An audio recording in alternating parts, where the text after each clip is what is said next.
Kolkata night রাইডার্সের জন্য আসছে বড় দুশ্চিন্তার কারণ। বিপরীতে আইপিএল এ পুরো 12.5 কোটি টাকা পেতে পারেন মুস্তাফিজুর রহমান।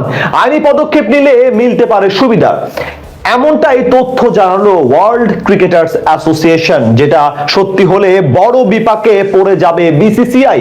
মুস্তাফিজুর রহমানের সেই অর্থ পাওয়ার সম্ভাবনা নিয়ে বিস্তারিত রিপোর্টে। মুস্তাফিজুর ইস্যু নিয়ে সরগরম এখন বৈশ্বিক ক্রিকেট। গোটা দুনিয়া জুড়ে ছড়ে গেছে বিসিসিআই এর অপেশাদারমূলক আচরণের খবর। তার চেয়ে বড় বিষয়, এই ঘটনার পর বিসিবির থেকে গৃহীত পদক্ষেপ। আইসিসি কে সোজা জানিয়ে দেওয়া হয়েছে ভারতের মাটিতে বিশ্বকাপ খেলতে যাবে না বাংলাদেশ। তার উপর এলো নতুন সংবাদ, এবার আরো কঠিন বিপদে পড়তে পারে ভারতীয় ক্রিকেট বোর্ড এবং কলকাতা নাইট রাইডার্স। ক্ষতিপূরণ হিসেবে চাইলে না খেলেও নিজের পুরো অর্থ পেতে পারেন মুস্তাফিজুর রহমান। 2018 সালে আইপিএল এ 1.8 মিলিয়ন মার্কিন ডলারে কলকাতা নাইট রাইডার্সে যোগ দেন Aussie speed star Mitchell Starc, কিন্তু জোটের কারণে সেইবার খেলতে পারেননি তিনি।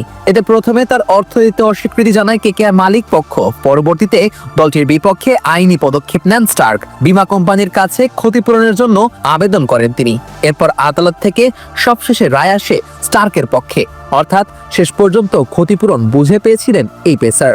মুস্তাফিজুর রহমানের ক্ষেত্রে গল্পটা ভিন্ন হলেও পরিস্থিতি প্রায় একই রকম। ফিজ অবশ্য চোট পাওয়ার কারণে বাদ পড়েনি, তাকে বাদ দেওয়া হয়েছে বিসিসিআই এর নির্দেশে। তবে চাইলে তিনি আইনি পদক্ষেপ নিতে পারেন কেকেআর এর বিপক্ষে, যেটা নিয়ে সুখবরও আছে তার জন্য। এবার আইপিএল নিলামে 9 কোটি 20 লাখ রুপি বা বাংলাদেশি মুদ্রায় 12.5 কোটি টাকায় তাকে দলে ভেড়ায় কলকাতা নাইট রাইডার্স। তাই প্রশ্ন উঠেছে, ফিজও কি পাবেন এই অর্থ? এই বিষয়ে ডিসিবি কর্তৃক এখনো বড় কোনো আপডেট পাওয়া না গেলেও জানা গেছে বিষয়টি নিয়ে ভেতরে যোগাযোগ চালিয়ে গিয়েছিলেন বলে জানিয়েছেন বাংলাদেশি ক্রিকেটার ও ক্রিকেটার্স ওয়েলফেয়ার অ্যাসোসিয়েশন অব বাংলাদেশের বা কোয়াবের সভাপতি মোহাম্মদ মিথুন।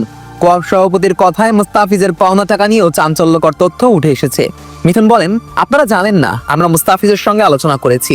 আমরা ওয়ার্ল্ড ক্রিকেট অ্যাসোসিয়েশনের সঙ্গে মিটিং করেছি মুস্তাফিজকে নিয়ে, যে আমরা মুস্তাফিজকে নিয়ে কি করতে পারি, আমরা কোন পদক্ষেপ নিতে পারি। ওয়ার্ল্ড ক্রিকেট অ্যাসোসিয়েশনের পক্ষ থেকে আমাদের কনফার্ম করা হয়েছিল মুস্তাফিজ যদি চায় ওকে লিগ্যাল অ্যাডভাইজার দিয়ে, তাদের সারা পৃথিবীতেই লিগ্যাল অ্যাডভাইজার আছে, তাদেরকে দিয়ে তারা বিসিসিআই এর সঙ্গে যোগাযোগ করবে। তাকে তো পুরোটা অ্যারেঞ্জ বা আদায় করে দিতে পারবে না, যতটুকু ক্ষতিপূরণ সম্ভব তারা ব্যবস্থা করে দিবে। তবে তার আগে জানতে হবে মুস্তাফিজুর রহমানের মনোভাব। বরাবরই মাটির মানুষ তিনি, অতিরিক্ত ঝামেলা পছন্দ করেন না। এই ক্ষেত্রেও এখন অবধি চুপচাপ তিনি। এই বিষয়ে মিথুনকে ফিজ বলেন, ভাইয়া এখন আপাতত থাক, যদি আমার প্রয়োজন হয় আমি জানাবো।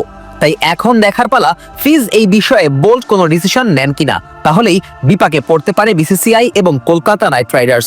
সেক্ষেত্রে পুরো 12.5 কোটি টাকা না পেলেও কিছু অংশ হলেও মিচেল স্টার্কের মতো পেতেই পারেন দ্য ফিজ। মুস্তাফিজুর ইস্যু নিয়ে সরগরম এখন বৈশ্বিক ক্রিকেট। গোটা দুনিয়া জুড়ে ছড়ে গেছে